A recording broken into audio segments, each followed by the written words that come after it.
Hello dear students, स्वागत है एक बार फिर से आपके अपने चैनल डिफेंस ट्यूटर में। आज के इस वीडियो में हम बात करेंगे कोस्ट गार्ड नाविक जीडी के रिगार्डिंग स्टेज 1 सेक्शन 2 के फिजिक्स के चैप्टर यूनिट एंड डायमेंशंस के लेक्चर नंबर 7 को। इससे पहले हमने आपके लिए 6 और भी लेक्चर्स को दिया है, तो जिन लोगों ने उन लेक्चर्स को नहीं देखा है तो प्लेलिस्ट से जाकर आप सभी लेक्चर्स को देख सकते हैं। तो आज की इस वीडियो में हम आपको स्टेज 1 के सेक्शन 2 के फिजिक्स के चैप्टर यूनिट एंड डायमेंशन से रिलेटेड इंपॉर्टेंट क्वेश्चंस को देने वाले हैं। तो ये क्वेश्चंस आपके लिए बेहद ही इंपॉर्टेंट है। सो आपका काम यही रहेगा कि इन सभी क्वेश्चंस को ध्यानपूर्वक देखना और यहाँ से जो भी कंसेप्ट निकल कर सामने आता है उसको अच्छे से सीखना। इन सभी वीडियोस के पीडीएफ के रिगार्डिंग और आपके इंपॉर्टेंट क्वेश्चंस के पीडीएफ की रिगार्डिंग और आपके प्रैक्टिस सेट्स के पीडीएफ की रिगार्डिंग हमने आपके लिए एक 89 रुपीज़ का बैच प्लान किया है। अगर जिन लोगों ने उन बैचेस को नहीं ज्वाइन किया है तो आप जाकर कम्युनिटी टैब में उसके पोस्टर को देख सकते हैं, वहाँ से आप उस बैचेस को ज्वाइन कर सकते हैं। या फिर उसके रिगार्डिंग हमने एक वीडियोज़ भी बनाया है, आप उस वीडियोज़ को जाकर देखिए और अपने बैचेस को जरूर ज्वाइन कीजिए। ठीक है, ये बैचेस आपके लिए बहुत ही इंपॉर्टेंट है, सो आप इसको जरूर ज्वाइन कीजिए। यहाँ पे आपको जितने भी वीडियोज़ यहाँ पे आपको प्रोवाइड करवाए जाते हैं यूट्यूब चैनल पे, उन सभी वीडियोस के पीडीएफ और साथ ही साथ प्रीवियस जितने वीडियोस हैं अवेलेबल आपके हमारे इस यूट्यूब चैनल पे, उसके भी पीडीएफ्स आपको यहाँ पे प्रोवाइड करवाए जाएंगे। तो बहुत ही लेस अमाउंट है, बहुत ही लेस अमाउंट में आपको इतनी चीज़ दी जा रही है और ये आपको तब तक चलेगा, ये आपको पीडीएफ तब तक दिया जाएगा जब तक आपके 0 to 2022 बैचेस खत्म नहीं हो जाते हैं। तो आप सभी लोग जल्दी से जल्दी इनरोल हो जाइए, जल्दी से जल्दी ज्वाइन हो जाइए ताकि आपको इसका बेनिफिट मिल सके। तो आइए बढ़ते हैं अपने क्वेश्चन की ओर, बढ़ते हैं अपने क्वेश्चन नंबर 1 की ओर। पहला क्वेश्चन आप यहाँ पे देख सकते हैं, यहाँ पे लिखा जा रहा है कि The equation of state of some gases can be expressed as P plus A upon V square into V minus P equal to R into T। देखिए कोस्ट गार्ड में इस प्रकार के क्वेश्चन बहुत पूछे जाते हैं। जैसे हमने पहले भी आपको सिखाया है, जब यूनिट निकालना सिखा रहे थे तो आपको V equal to A plus B T plus C T square इस तरह से करके कुछ रिलेशन दिया था और यहाँ पे ए बी सी का यूनिट पूछा जा रहा था। तो इस तरीके से यहाँ पे ए बी सी का डायमेंशन भी पूछा जा सकता है। तो इसी प्रकार का यह भी क्वेश्चन है, लेकिन ये क्वेश्चन थोड़ा सा हटके हैं। क्या है, थोड़ा सा हटके है, थोड़ा सा जो आपको हमने बताया है वी इक्वल टू समथिंग करके, उससे थोड़ा सा बढ़िया क्वेश्चन आता है। तो ये आप समझ सकते हैं कि ये गैस क्या है, गैस का इक्वेशन है। ठीक है, आप कह सकते हैं रियल गैस का इक्वेशन है। ठीक है, क्या ये रियल गैस का इक्वेशन है। तो यहाँ पे आपको ये इक्वेशन दिया जा रहा है और यहाँ पे कहा जा रहा है कि जहाँ पे P जो डिनोट किया जा रहा है, ये P आपका प्रेशर है और V क्या है आपका वॉल्यूम है। P क्या है, P is the pressure and V is the volume. और क्या कहा जा रहा है, V वॉल्यूम है आपका, T क्या है इज एब्सोल्यूट टेम्परेचर और A B C and R क्या है आपका कांस्टेंट है। ठीक है, वो क्या है आपके कांस्टेंट है। तो आपको डायमेंशन ऑफ A निकालना है, यानी यहाँ पे जो A प्रेजेंट है कहाँ है, ये जो A प्रेजेंट है इसका डायमेंशन क्या होगा। ठीक है, तो देखिए एक बात आपको हमेशा पता होगा, हमने आपको यूनिट पढ़ाते समय भी बताया था कि प्रिंसिपल ऑफ होमोजेनिटी आपको एक टॉपिक पढ़ना है किसमें, डायमेंशन में। तो according to principle of homogeneity के अनुसार ये जो आपका कोई भी क्वांटिटी होता है वो आपस में तभी जुड़ सकते हैं जब उनकी यूनिट सेम हो और कहे तो जब उनकी डायमेंशन क्या हो, सेम हो। जैसे अगर 2 मीटर रहेगा और क्या रहेगा 3 kg रहेगा, तो इन दोनों को हम 2 मीटर और 3 kg कैसे लिखेंगे, हम 5 मीटर kg थोड़ी लिख सकते हैं, ये तो गलत हो जाएगा ना। तो हम इनको नहीं जोड़ सकते, इनको तभी जोड़ पाएंगे जब दोनों मीटर में रहेंगे या फिर दोनों kg में रहेंगे। ठीक है, सिंपल बात है। तो ये हमें प्रिंसिपल ऑफ होमोजेनिटी कहता है। तो उसके अनुसार यदि हम बात करें P plus A upon V square के, तो दोनों आपस में जुड़ रहे हैं, यानी इसका मतलब दोनों के डायमेंशन क्या होंगे, आपके इक्वल होंगे तभी, या फिर कह सकते हैं दोनों के यूनिट इक्वल होंगे तभी तो वो आपस में जुड़ेंगे ना। ठीक है, तो वहाँ से आप क्या कर सकते हैं, इस क्वेश्चन को निकाल सकते हैं। तो देखिए यहाँ पे हमने क्या किया, P equal to A upon V square कर दिया। यहाँ से A का डायमेंशन क्या हो गया आपका, वो हो गया P इंटू V स्क्वायर के डायमेंशन के इक्वल। ठीक है, तो A का डायमेंशन क्या हो जाएगा बताइए, P का डायमेंशन क्या होता है, P इज़ द प्रेशर। तो प्रेशर क्या होता है आपका, प्रेशर इक्वल टू फोर्स पर यूनिट एरिया, यानी न्यूटन अपॉन मीटर स्क्वायर। और ये क्या आपका V स्क्वायर, सॉरी क्या है आपका V स्क्वायर है ना, V क्या आपका वॉल्यूम है। तो वॉल्यूम का क्या हो जाएगा आपका मीटर क्यूब होता है और उसका क्या है स्क्वायर है। तो m पे पावर क्या हो जाएगा आपका बताइए, 6 हो जाएगा। ठीक है, ये कितना टाइम्स कर जाएगा आपका, ये 4 टाइम्स कर जाएगा। ठीक है, तो A इक्वल टू क्या हो गया आपका बताइए, न्यूटन इंटू मीटर पे पावर 4, क्या हो गया न्यूटन इंटू मीटर पे पावर 4। न्यूटन का डायमेंशन क्या होता है, तो न्यूटन फोर्स होता है, तो फोर्स का डायमेंशन होता है ml square t minus 2, sorry ml square नहीं ml t माइनस 2 होता है। ठीक है, और यहाँ पे पावर 4 है तो ml पे पावर 5 हो जाएगा, और t माइनस 2 हो जाएगा। समझ रहे हैं, इसका होता है ml t माइनस 2 और इसका होता है आपका ml पे पावर 4। दोनों को जोड़ देंगे तो क्या हो जाएगा, ml पे पावर 5 t माइनस 2 हो जाएगा। तो मैच कीजिएगा ml पे power 5 t minus 2, option number A is the right answer. ठीक है, चलिए नेक्स्ट क्वेश्चन है नंबर 2 में। चलिए नंबर 2 क्वेश्चन को पढ़िएगा। यहाँ पे लिखा जा रहा है कि यदि if V equal to V denotes the potential difference, V हमें क्या बता रहा है, पोटेंशियल डिफरेंस के बारे में बता रहा है। यदि V हमें पोटेंशियल डिफरेंस के बारे में बता रहा है तो V इक्वल टू क्या होता है, आपको पोटेंशियल डिफरेंस का आपने फॉर्मूला क्या सीखा है, तो पोटेंशियल डिफरेंस इक्वल टू होता है वर्क डन अपॉन, या फिर कह सकते हैं, हाँ चलिए work done upon unit charge, यानी W/Q ये पोटेंशियल डिफरेंस होता है। ठीक है, ये होता है, आपने सीखा होगा फॉर्मूला पोटेंशियल इलेक्ट्रिक पोटेंशियल का, तो वहाँ पे आपने ये सीखा होगा। ठीक है, तो चलिए आगे हम पढ़ते हैं, क्वेश्चन को बाद में देखेंगे क्या करना है। तो ये जो potential across a plate of capacitor C, उसका कैपेसिटेंस क्या है, इसका C है। एक ये जो पोटेंशियल डिफरेंस है वो किसी कैपेसिटर के अक्रॉस लगाया जा रहा है, उसका कैपेसिटेंस कितना दिया जा रहा है, C दिया जा रहा है। तो आपसे पूछा जा रहा है कि डायमेंशन ऑफ CV² का डायमेंशन क्या हो जाएगा। ठीक है, CV² का डायमेंशन क्या हो जाएगा। ठीक है, तो बताइए कि CV² का डायमेंशन क्या हो जाएगा।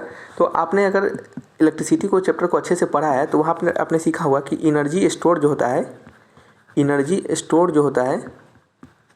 इन अ कैपेसिटर। ठीक है, किसी भी कैपेसिटर में, यानी कैपेसिटर कहने का मतलब आपका धारिता क्या है। यदि C धारिता के संधारित की प्लेटों के बीच विभवांतर V है तो CV² का V में क्या होगा। तो C क्या होता है आपका कैपेसिटर होता है, जिसे कि हम धारिता कहते हैं। ठीक है, तो ये energy store in a capacitor.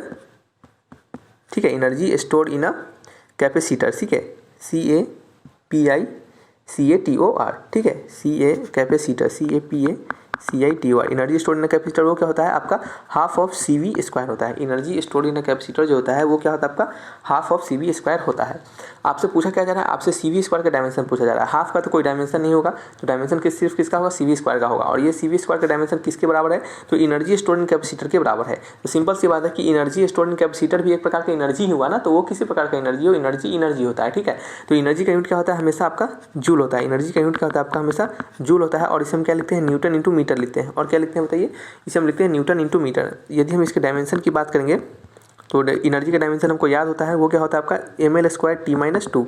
Newton वाले डायमेंशन में, यानी फोर्स वाले डायमेंशन में सिर्फ एल का एक मल्टीप्लिकेशन हो जाता है। ठीक है, बस इतना ही होता है। तो इसका क्या हो जाएगा आंसर, mL²T-2 हो जाएगा। तो मैच कीजिए, mL²T-2, option number D is the right answer.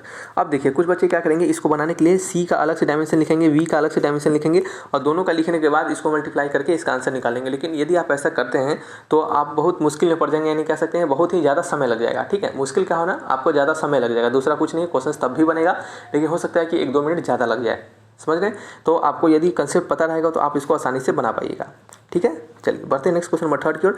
Number 3 में लिखा जा रहा है कि if L denotes the inductance of an inductor then which a current I is flowing. ठीक है, L हमें इंडक्टेंस बता रहा है किसी इंडक्टर का। ठीक है, किसी इंडक्टर का हमें क्या बता रहा है, L इंडक्टेंस बता रहा है।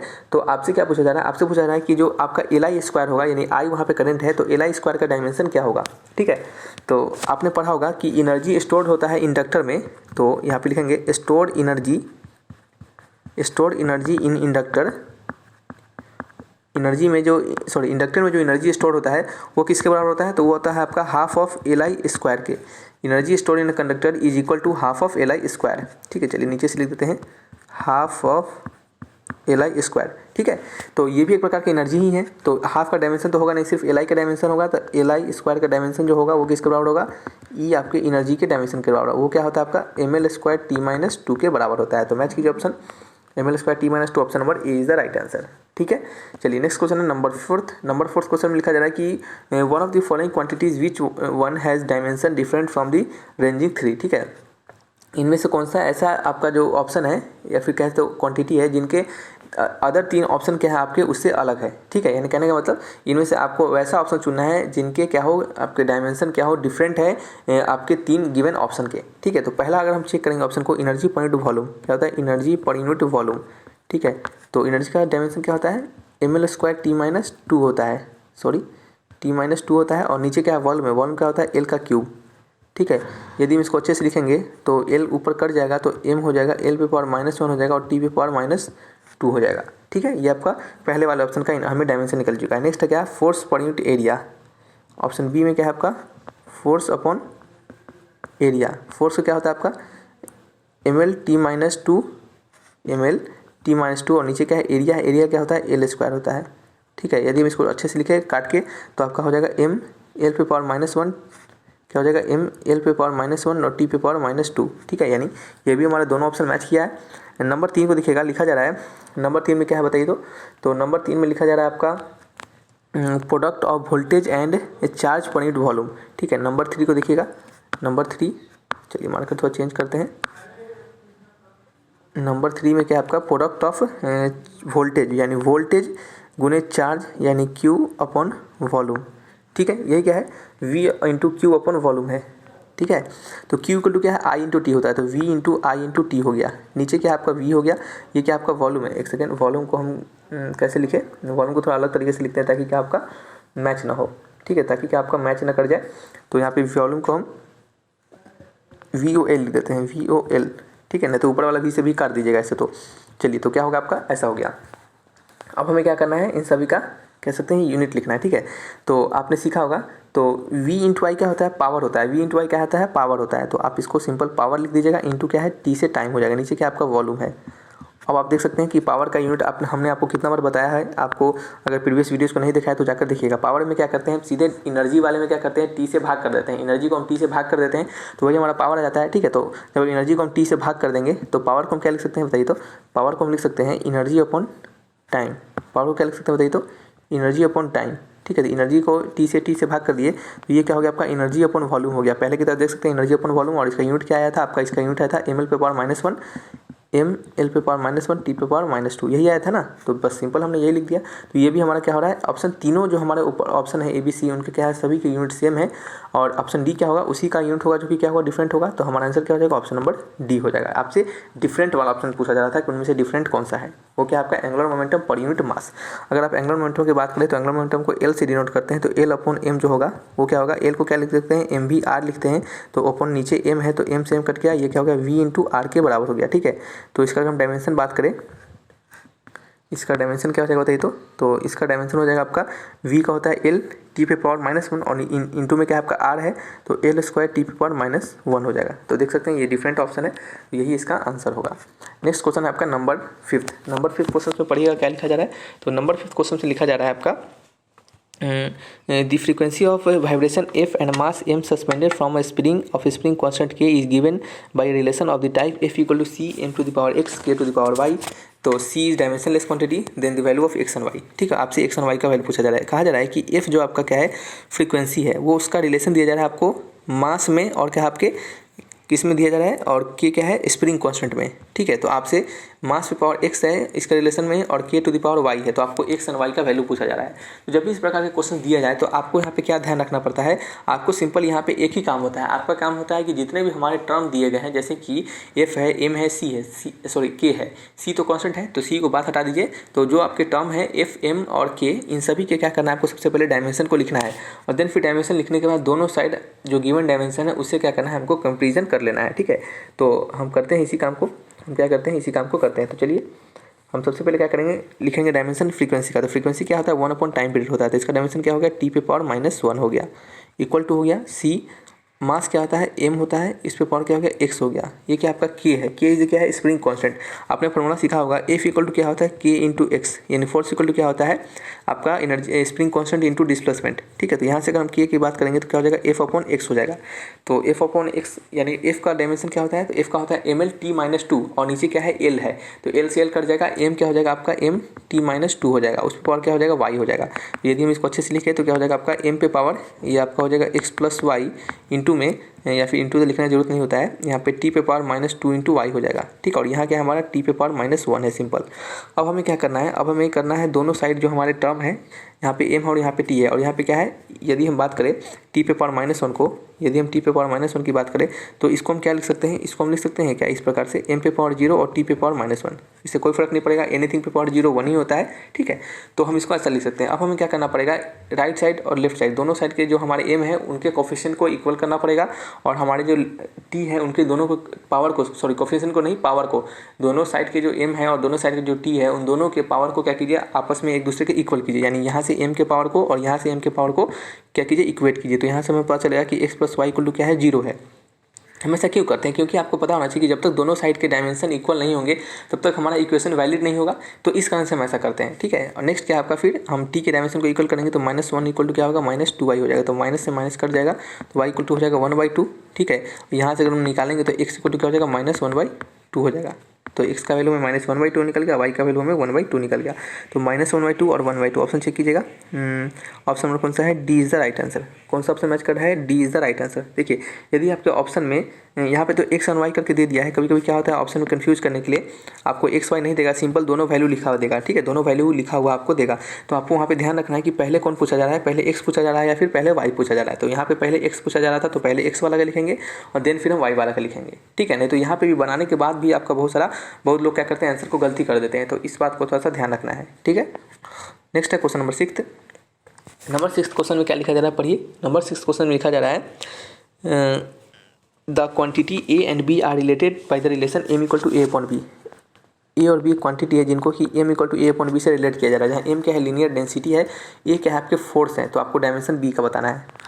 तो चलिए निकाल लेते हैं, बी का डायमेंशन क्या हो जाएगा, ए का डायमेंशन बटे एम के डायमेंशन के, ठीक है, सिंपल है। तो बी का डायमेंशन क्या हो जाएगा बताइए। तो ए क्या है आपका फोर्स है, फोर्स का डायमेंशन क्या होता है एम एल टी पे पावर -2, ठीक है। नीचे क्या है एम है, एम क्या है आपका लीनियर डेंसिटी। देखिए आपने सिंपल डेंसिटी पढ़ा होगा, आप कुछ लोग को लीनियर डेंसिटी पता ही नहीं होगा, तो आपने सिंपल डेंसिटी के बारे में पढ़ा होगा और वो क्या होता है मास पर यूनिट वॉल्यूम, ठीक है। आपने ही पढ़ा है डेंसिटी को तो मास पर यूनिट वॉल्यूम, और यहाँ पे हमें लीनियर डेंसिटी दिया जा रहा है, तो क्या ये भी मास पर यूनिट वॉल्यूम के बराबर ही हो क्या, तो नहीं, ऐसा नहीं होता है। लीनियर डेंसिटी जो होता है वो मास पर यूनिट लेंथ के बराबर होता है। Linear density is equal to mass per unit length. देखिए there are 3 types of density, यहाँ पे 3 टाइप्स ऑफ डेंसिटी आपके होते हैं। आपको सिंपली मास पर यूनिट वॉल्यूम वाले डेंसिटी को ही पढ़ना होता है, लेकिन डेंसिटी होते हैं 3 प्रकार के, ठीक है। यदि आपने अगर 12th फिजिक्स को पढ़ा होगा तो आपको अच्छे से वहाँ पे बताया गया होगा, अगर आपके टीचर ने सिखाया होगा। जो डेंसिटी 3 प्रकार के होते हैं, पहला होता है लीनियर डेंसिटी, फिर क्या होता है आपका सरफेस डेंसिटी, और क्या होता है आपका वॉल्यूमेट्रिक डेंसिटी। लीनियर डेंसिटी में क्या होता है आपका, लीनियर डेंसिटी में क्या होता है आपका मास पर यूनिट लेंथ होता है। सरफेस डेंसिटी में क्या होता है आपका मास पर यूनिट एरिया होता है, और वॉल्यूमेट्रिक डेंसिटी में मास पर यूनिट वॉल्यूम होता है, जो कि आप हर जगह देखते हैं मास पर यूनिट वॉल्यूम वाला, ठीक है। तो यहाँ पे हमारे लीनियर कहा जा रहा है, तो उसका क्या हो जाएगा मास पर यूनिट लेंथ हो जाएगा, यानी इसका डायमेंशन जो हो जाएगा वो क्या हो जाएगा मास यानी एम, और पर यूनिट लेंथ क्या होगा मास पर यूनिट लेंथ यानी एम इंटू एल पे पावर -1 हो जाएगा, ठीक है। यहाँ से अगर हम इसको अच्छे से इक्वेट करें तो बी का वैल्यू क्या निकल जाएगा हमें बताइए। तो एम से तो एम कट जाएगा, एल पे पावर -1 जो है वो आपका ऊपर चला जाएगा, तो क्या हो जाएगा एल स्क्वायर और टी पे पावर -2 हो जाएगा। तो मैच कीजिएगा, कोई ऑप्शन मैच कर रहा है क्या। और ये एल स्क्वायर टी पे पावर -2 जो है ये किसके डायमेंशन के बराबर है, ठीक है। तो ये हमें चेक करना पड़ेगा, वर्क के डायमेंशन के तो बराबर नहीं होगा। प्रेशर के डायमेंशन क्या होता है फोर्स पर यूनिट एरिया होता है, तो वहाँ पे मास तो प्रेजेंट ही होगा, तो ये भी नहीं होगा, ठीक है।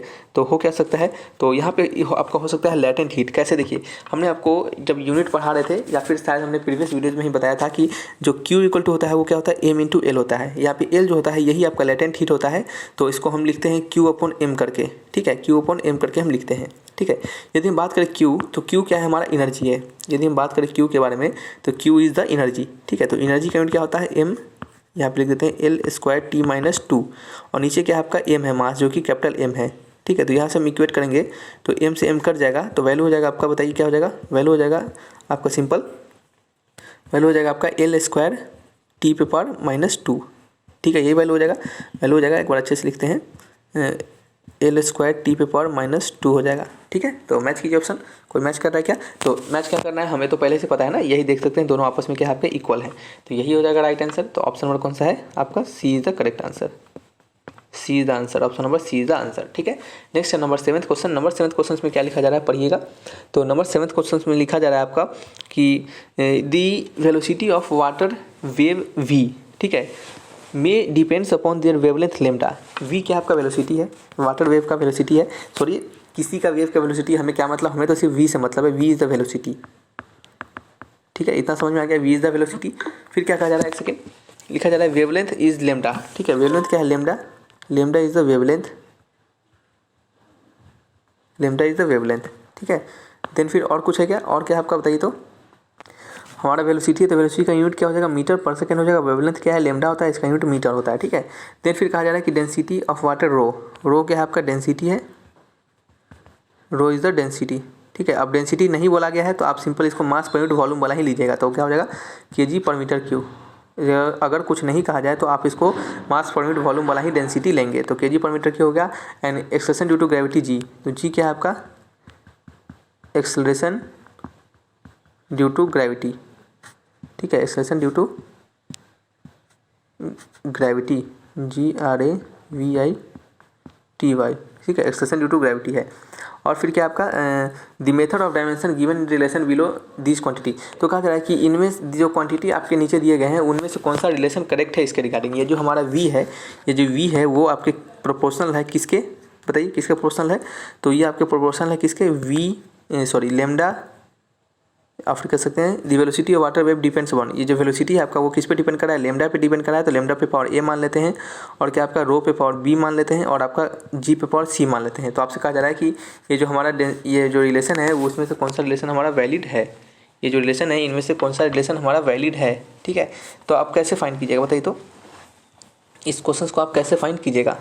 ठीक है, तो हम क्या करेंगे, इस पे भी कुछ मान लेते हैं, तो इस पर हम x मान लेते हैं। ठीक है, v पे पर क्या मान लेते हैं, x मान लेते हैं। तो यहाँ से हम इसको क्या करेंगे, ऐसे दोनों को इक्वल करेंगे। ठीक है, क्या करेंगे, दोनों को इक्वल करेंगे। तो ये क्वेश्चंस बनाने का तरीका होता है, इसमें से क्या करना पड़ता है आपको कि जो भी कहा जा रहा है कि हमारा समथिंग क्वांटिटी किसी अदर क्वांटिटी पे डिपेंड होता है, तो उस क्वांटिटी को क्या करना पड़ता है, प्रोपोर्शनल कर देना पड़ता है। देख सकते हैं यहाँ पे हमने प्रोपोर्शनलिटी दिया है और यहाँ पे क्या किया हमने, उसको इक्वल कर दिया है। किस किस क्वांटिटी पे डिपेंड है, तो लेमडा पे, रो पे और जी पे। तो हमने क्या किया, उसको लिख दिया, हमने क्या किया, उसको लिख दिया। ठीक है, चलिए नेक्स्ट अब क्या करना पड़ता है हमें, नेक्स्ट हमें क्या करना पड़ेगा, तो नेक्स्ट पेज ले लेते हैं एक बार, आपको हम वहाँ पे बताते हैं। ठीक है, क्वेश्चन कौन सा है आपका, क्वेश्चन एक सेकेंड, क्वेश्चन 7th का या आंसर है। ठीक है, तो क्या किया हमने, क्वेश्चन 7th का यहाँ पे नेक्स्ट पेज लिया है। तो यहाँ पे हम क्या करेंगे, दोनों के डायमेंशन को क्या करेंगे, इक्वल करेंगे। तो हम सबसे पहले क्या करेंगे, v to the power x को क्या करेंगे, इक्वल कर देंगे किसके, आपके lambda to the power a, lambda to the power a, rho to the power b और आपका g to the power c।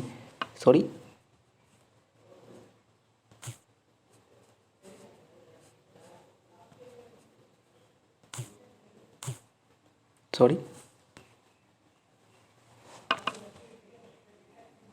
चलिए ठीक है, तो क्या कर देंगे, जी टू दी पावर क्या कर देंगे, सी कर देंगे। फिर यहाँ पे हम क्या करेंगे, ठीक है, तो हम क्या कर देंगे यहाँ पे, इसको इसके बराबर कर देंगे। अब हमें काम क्या है कि जिनके जिनके जो जो डायमेंशन उसको क्या करेंगे, हम लिखेंगे। तो वेलोसिटी है यहाँ पे, वी क्या है, वेलोसिटी है, तो इसका क्या होता है मीटर पर सेकेंड, यानी क्या हो जाएगा आपका m पे पावर 0 l और क्या होगा t पे पावर -1, उस पे पावर क्या हो जाएगा x हो जाएगा, इक्वल टू लेमडा क्या है, लेमडा इज द वेवलेंथ यानी मीटर हो जाएगा, क्या हो जाएगा सिंपल मीटर यानी l पे पावर a हो जाएगा।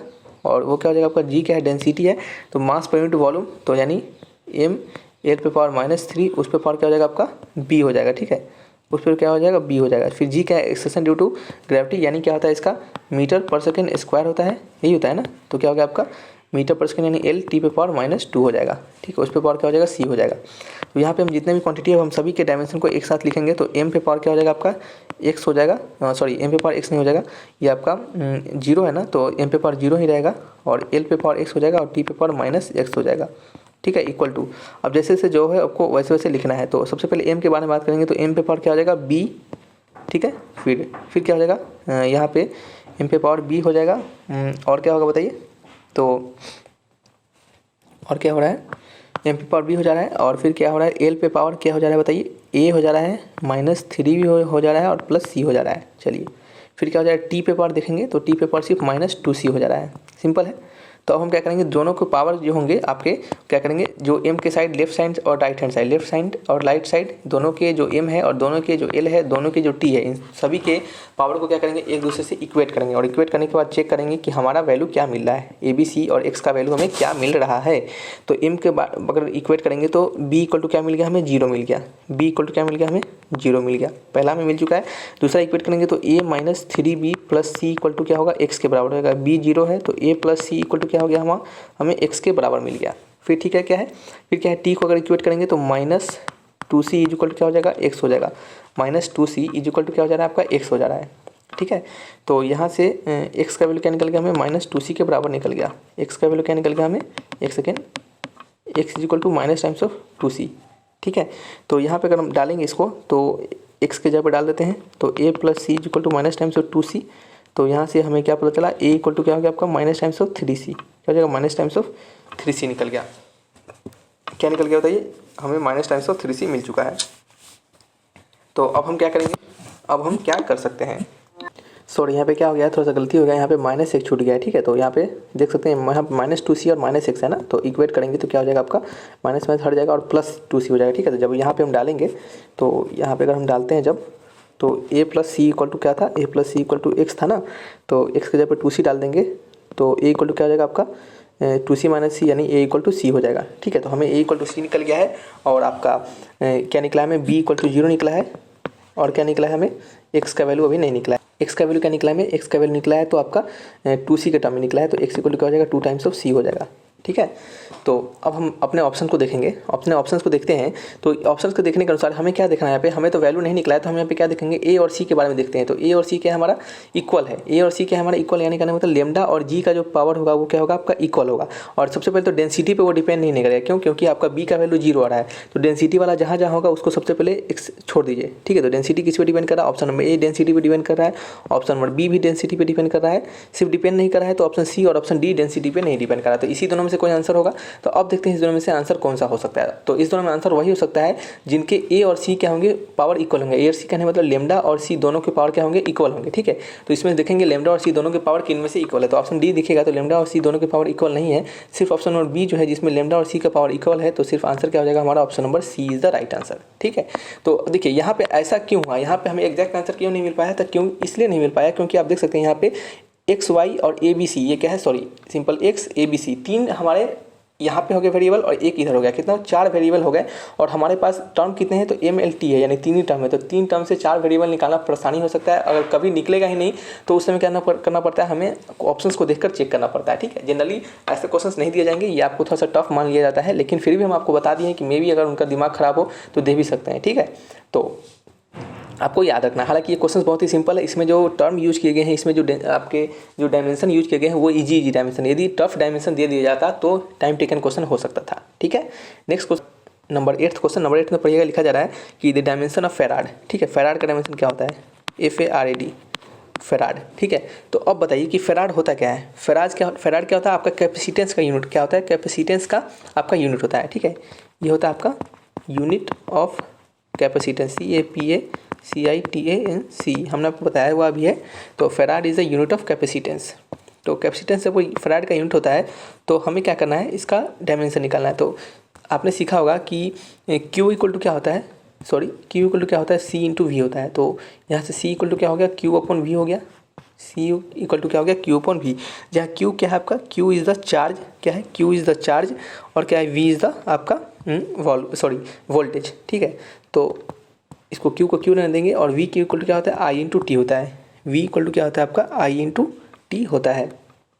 या फिर चलिए V इक्वल टू आप इसको I इंटू टी ना लिखकर क्या लिख सकते हैं, आपको इसको force upon sorry work done upon per unit charge भी लिख सकते हैं। तो यहाँ पे कैपिटल Q से चार्ज को लिखना है तो कैपिटल Q लिखेंगे। तो ये क्या हो जाएगा आपका Q स्क्वायर अपॉन W, क्या हो जाएगा, Q स्क्वायर अपॉन W, यानी चार्ज अपॉन क्या हो जाएगा नीचे आपका चार्ज अपॉन वर्क डन, क्या हो जाएगा, चार्ज अपॉन वर्क डन।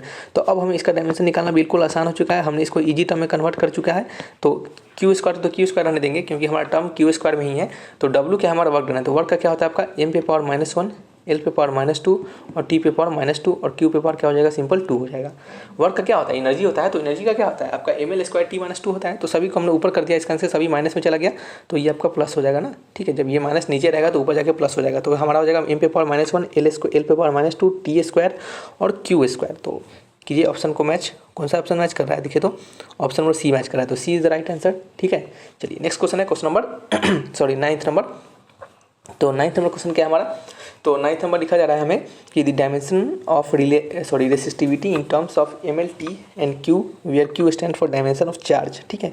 आपको रेसिस्टिविटी का आपको डायमेंशन लिखना है किसके टर्म में, MLT एंड Q के टर्म में, MLT एंड Q के टर्म में आपको रेसिस्टिविटी का डायमेंशन लिखना है। तो हमने आपको बताया रेसिस्टिविटी क्या होता है, तो रेसिस्टिविटी होता है R equal to rho L upon A। यहाँ जो रो होता है इसी को हम रेसिस्टिविटी के नाम से जानते हैं। तो रो इक्वल टू क्या हो गया, RA अपॉन L हो गया, रो इक्वल टू क्या हो गया, RA अपॉन L आपका हो गया, ठीक है। तो चलिए लिख लेते हैं, R क्या होता है आपका रेसिस्टेंस होता है, ठीक है। तो V इक्वल टू आपने क्या सीखा है, I इंटू आर सीखा है। V इक्वल टू आपने क्या सीखा है, I इंटू आर। तो I इक्वल टू क्या हो गया, V अपॉन आर हो गया, सॉरी R इक्वल टू क्या हो गया, V अपॉन I हो गया, ठीक है। तो हम यहाँ पे डालेंगे, तो क्यों ऐसा देखिए, हम ऐसा क्यों करें, यहाँ पे ओम के टर्म में हम क्यों नहीं लिख रहे हैं, ओम के टर्म में इसके लिए हम नहीं लिख रहे हैं क्योंकि हमारा ऑप्शन में ओम के टर्म में नहीं है और हमें कहा भी जाना है कि MLT एंड Q के टर्म में निकालना है। तो हम क्या लिखेंगे, V अपॉन I लिख देंगे। V क्या हमारा बताइए, V क्या है, वोल्टेज है। तो वोल्टेज को हम क्या लिख सकते हैं, वोल्टेज को हम लिख सकते हैं आपका work done upon charge, W upon Q into I को क्या लिख सकते हैं, Q into T, Q equal to IT होता है, सॉरी Q इक्वल टू क्या होता है आपका I इंटू टी होता है। तो I इक्वल टू क्या हो जाएगा, Q अपॉन T हो जाएगा ना।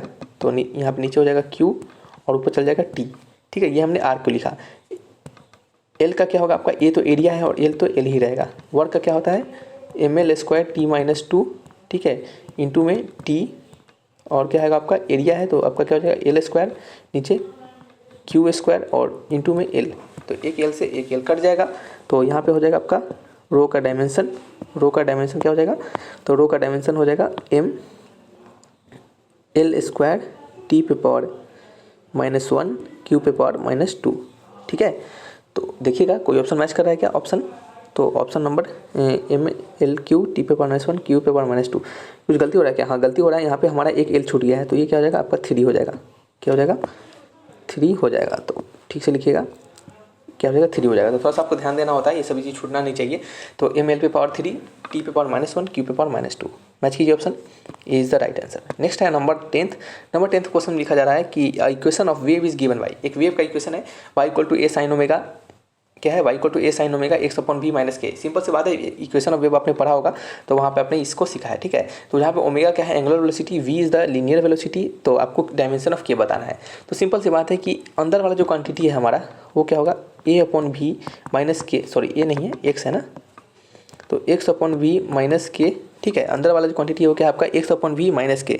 ठीक है, अगर हम बात करते हैं तो x अपॉन v माइनस के जो होता है आपको डायमेंशन किसका बताना है, k का बताना है। ठीक है ना, तो आपको पता होना चाहिए कि ये जो हमारा वैल्यू होता है ये क्या होना चाहिए आपका डायमेंशन लेस होना चाहिए, इनके डायमेंशन क्या होना चाहिए 0 के बराबर होना चाहिए। ठीक है, तो यहाँ से हम क्या कर दिए, इनको 0 के बराबर कर दिए, तो x के का डायमेंशन क्या हो गया x अपॉन v के डायमेंशन के बराबर हो गया। तो x क्या होता है हमारा डिस्टेंस होता है, तो इसका लेंथ हो जाएगा, और नीचे क्या आपका वॉल्यूम है, सॉरी वॉल्यूम करे वेलोसिटी है, तो क्या होता है एल टी पे पावर -1 हो जाएगा। तो सिंपल एल से एल कर जाएगा, क्या हो जाएगा आपका सिंपल ये टी हो जाएगा, क्या हो जाएगा ये आपका टी हो जाएगा। तो ये किसके बराबर है, सिंपल टी के डायमेंशन के बराबर होगा। ठीक है, तो मैच कीजिए ऑप्शन, कोई मैच कर रहा है क्या, तो ऑप्शन बी मैच कर रहा है, तो क्या हो जाएगा B is the right answer. ठीक है, सिंपल क्वेश्चन था। यहाँ पे हमें पता है कि साइन जो होता है उसके अंदर कोई भी डायमेंशन नहीं होता है, साइन के अंदर डायमेंशन नहीं होता है। ठीक है, साइन के अगर डायमेंशन नहीं होगा तो हमारा जो ये एक्स माइनस वी माइनस के है, एक्स अपॉन वी माइनस के है, ये क्या होगा आपका, इसका डायमेंशन कहने का मतलब क्या होना चाहिए, इसके डायमेंशन 0 के बराबर होने चाहिए। ठीक है, तो हमने क्या किया, उसको 0 के बराबर कर दिया, या फिर आप कह सकते हैं कि इन दोनों के डायमेंशन आपस में इक्वल होना चाहिए, तभी तो वो माइनस होंगे एक दूसरे से। तो हमने उसको क्या किया, वहाँ से भी इसको ऐसे कर लिया। ठीक है, तो वहाँ से हमारा आंसर क्या आ गया, सिंपल टी के बराबर। तो आपको शायद समझ में आया होगा, फिर भी कोई डाउट होगा तो कमेंट बॉक्स में लिखकर हमसे पूछ सकते हैं। रखते हैं इस वीडियो को यहीं पे, और आपको बता दें कि हमने आपके लिए एक और चैनल बनाया है जिसमें कि हम आपको सिर्फ प्रैक्टिस सेट्स प्रोवाइड करवाते हैं, उसके लिंक आपको डिस्क्रिप्शन बॉक्स में ही दे दिए गए हैं। तो जल्दी से आप सभी लोग ज्वाइन कर लीजिए ताकि आपको वहाँ पे रेगुलर बेसिस पे प्रैक्टिस सेट्स प्रोवाइड करवाया जा सके। तो चलिए रखते हैं इस वीडियो को यहीं पे, मिलेंगे नेक्स्ट वीडियो में। थैंक्स फॉर वॉचिंग, तब तक के लिए बाय बाय।